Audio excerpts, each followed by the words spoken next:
Hello guys, unboxing khat ba bol tin na. Chu pi dam ti le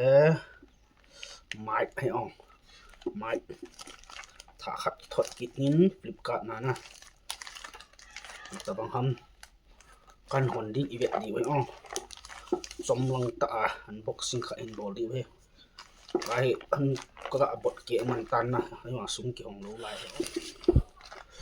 Okay. Không tao thế man hi ya baga ki sunat ba ha man ka hai tai eu te man chwe tao te che ko ra hi in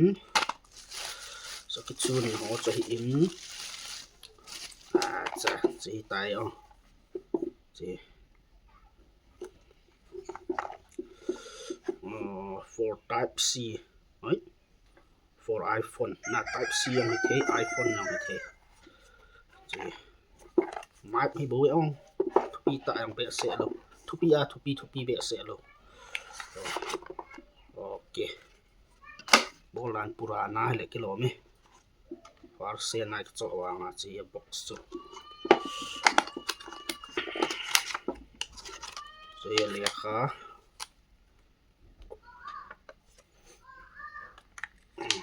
dang piu mam an thei piu mam la charger charger chi tai chi iPhone na chi iPhone di oi ki nào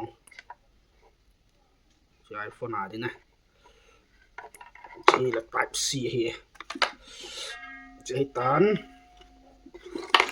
là hung tong phiu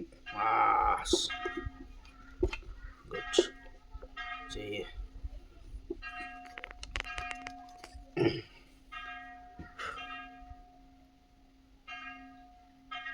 okay wata na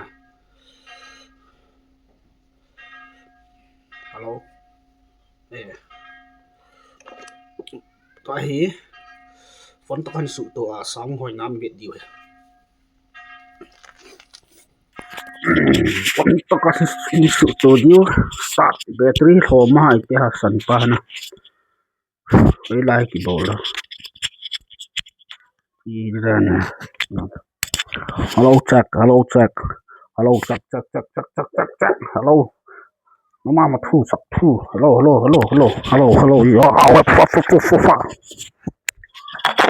quá trình thì chỉ vai spam lại bộ gì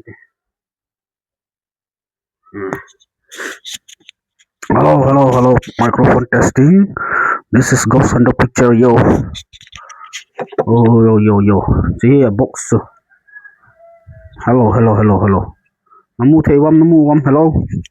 na za le hung ho lim bo ki chi sel la hi la kilo min pa charging bo lotin oi na sa na wai mo mic chu chi tai cha box charging ai su tu ding ai ga su tu ding ba su tu ding tem ma hi le lu ji da na ka ang lo tilanga na tem sa charging du to chi iwe ti tai ai la ti hin lai pi ke ko ya ba pa ko ni dia sa i da ni iya het du na iPhone apa na la ko ide iPhone apa po la to a ki bu khodi da na okay guys san chu tin oi na sa le au like ni bo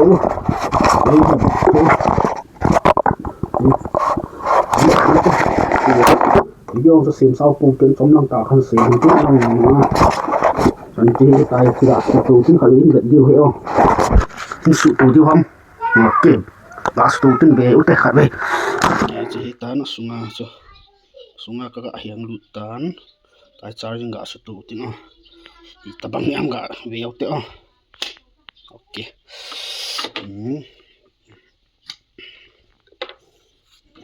one time right ok sẽ tụt tao thì hay mi hung lâu khả này đấy và lâu pi lại tí đàn hả cũng là tí đo lại tí bà lút lâu khả hả tí khả hả chà lút tay chỉ tay chỉ person ya lút năm tí gam nè battery ya năm tam tí ông cho number không kịp định nè hiểu không các sự tuổi cái con nhong là thiệt là rồi cái con nhong là bôi lâu bì nè ok guys trong lăng ta cần ball su hay tan chỉ máy hay không thì chơi heo bên máy khát su lùi pa cho coi mò dẹp ta ya chắc bằng hồ gỗ lăng chắc bằng hồ khát cái pitan present cái ball tan